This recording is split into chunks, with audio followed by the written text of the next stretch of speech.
आज हम आपको बताएंगे यूपी के उस खतरनाक डकैत के बारे में जिसका सपना आने पर कई लोग नींद में ही बिस्तर गीला कर देते थे। पूरे प्रदेश की पुलिस इस डाकू के करतूतों से परेशान रहती थी। आखिर क्यों नहीं पकड़ पाती थी स्टेट पुलिस? कहाँ छुप कर रहता था ये डाकू? क्या खाता और पीता था? कैसे गुजारता था अपनी जिंदगी? और एक वक्त आने पर कैसे पिघल गया इस डाकू का दिल? आज हम आपको सब कुछ बताएंगे। बस बने रहिए हमारे साथ और अपने सारे काम रोक दीजिए ताकि आपके भीतर ठीक ठीक पूरी इन्फॉर्मेशन जा सके। बात कर रहे हैं हम चंबल के उस इलाके के बारे में जो कब, किस समय, किस घड़ी में कौन सा डाकू पैदा कर दे, ये यूपी को क्या पूरे हिंदुस्तान को नहीं पता होता है। आपने डकैत शब्द सुना होगा और डकैत शब्द को सुनते ही शोले फिल्म या फिर मेला फिल्म का वो सीन याद आने लगता है जहां विलन अपने साथियों के साथ घोड़े की लगाम थामे गांव वालों को लूटने के लिए आते हैं।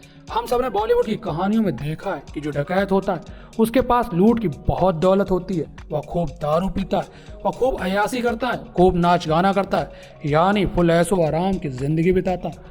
वाकई कई डकैत कुछ इसी इमेज के होते भी रहे हैं, लेकिन हम आपको चंबल इलाके के एक ऐसे डकैत की कहानी बता रहे हैं जिसकी तूती पूरे यूपी में बोलती है और उसकी धमक से न केवल आम आदमी बल्कि पुलिस प्रशासन के भी हाथ पांव फूल जाते थे। जब उस डकैत को अपने डकैती के लिए पश्चाताप हुआ तो उसने खुद से जिंदगी से दूर जाने का फैसला लिया। आश्चर्य की बात तो यह है कि जब उसने ऐसा फैसला किया तो उसकी हालत बहुत बदतर हो गई थी। वो पाई पाई को मोहताज हो गया था। यह कहानी है चंबल के खतरनाक डकैत पंडित लोकमन उर्फ लुक्का की। पंडित लोकमन विख्यात डकैत मान सिंह दल में सेनापति की पोस्ट पर थे। मान सिंह की हेल्थ बिगड़ने के बाद 1955 में लोकमन उसी डकैत गैंग के लीडर बना दिए गए। लोकमन पेशे से तो डकैत जरूर थे, लेकिन अंदर से वह बेहद इमोशनल आदमी थे। कई साल डकैती के धंधे में रहने के बाद इन्हें इन सबसे घृणा होने लगी। इसी का नतीजा था कि एक शाम उन्होंने अपनी गैंग के लोगों को अपने पास बुलाया और कहा कि अब वह यह काम नहीं कर पाएंगे। इस पर गैंग के दूसरे लोगों ने कहा कि सरदार डाका नहीं डालोगे तो खाओगे कहाँ से? इस पर डाकू लोकमन ने कहा कि शेर का शिकार कर हम उसकी खाल बेच लेंगे, उससे काम नहीं चला तो फिर किसी के घर में पहुंचेंगे और उससे कहेंगे मुझे खाना खिला दो। अब आप सोचिए कि क्या यह संभव है? इस तरह अचानक से दिल में किसी के लिए प्यार आ जाना। क्या हर आदमी के भीतर एक नैतिक और सुधारवादी आदमी छुपा होता है? क्या हर आदमी के पीछे एक क्रूर नहीं बल्कि एक ऐसा आदमी छुपा होता है जिसके भीतर दया और करुणा का सागर होता है? खैर, लुक्का और उसके मेंबर्स के बीच हुई इस मीटिंग के बाद चंबल के भीड़ों में आग की तरह फैल गई। तभी उनके इलाके में एक संत को ये बात पता चलती है कि डाकू लोकमन ने डकैती से संन्यास ले लिया और बंदूक त्याग दी है। इस बार वह डाकू लोकमन से मिलने पहुंचा। मुलाकात के दौरान संत ने कहा कि डकैत लोकमन जी, अब आप हिंसा का रास्ता छोड़ चुके हैं तो एक मंदिर के निर्माण के लिए 20,000 रुपए चंदा के रूप में दे दीजिए।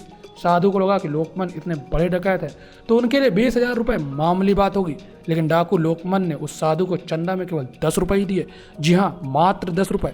10 रुपए देते हुए डाकू लोकमन ने कहा कि साधु बाबा, इससे आप अपने लिए लंगोट खरीद लेना। 60 के दशक में लुक्का का आतंक चरम पर था। पूरे चंबल में लोग लोकमन के नाम से कांप उठते थे।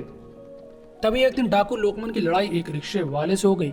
दरअसल रिक्शे वाले ने डाकू लोकमन को टक्कर मार दी थी। दोनों के बीच झगड़ा बढ़ा तो रिक्शे वाले ने डाकू लुक्का को एक लात मारी और आगे बढ़ गया। लोकमन की मजबूरी थी कि वह रिक्शे वाले से कुछ कह नहीं सकता था, क्योंकि जैसे ही लुक्का अपनी ताकत दिखाता तो लोग उसे पहचान जाते और उसे पुलिस के हवाले कर देते। रिक्शे वाले से लात खाने के बाद वो लात उसके मन में बैठ गई।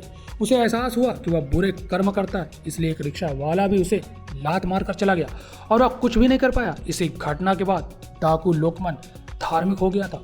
जीवन में किसी भी वक्त कुछ भी अच्छा हो सकता है अगर हम अपने दिमाग को जिंदा रखें। यही देखने को मिला लुक्का और रिक्शे वाले की लड़ाई में।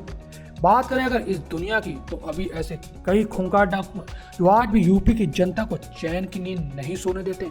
हम ऐसे ही डाकुओं के बारे में आपको आगाह करते रहेंगे और बताते रहेंगे कुछ ऐसी कहानियां। तो जुड़े रहिए हमारे साथ और देखते रहिए डाकुओं से जुड़ी ये रोचक कहानियां। और हाँ, इस कहानी से जो आपने सीखा उसे कमेंट करके अपने भाव को जरूर बताएं ताकि एक इमोशन क्रांति ला सके। जब भी आप कभी कमेंट करते हैं तो आपका कमेंट नहीं होता है, वो हमारे लिए एक मोटिवेशन का काम करता है, क्योंकि आपका एक कमेंट दुनिया में कई लोग देखते हैं। धन्यवाद।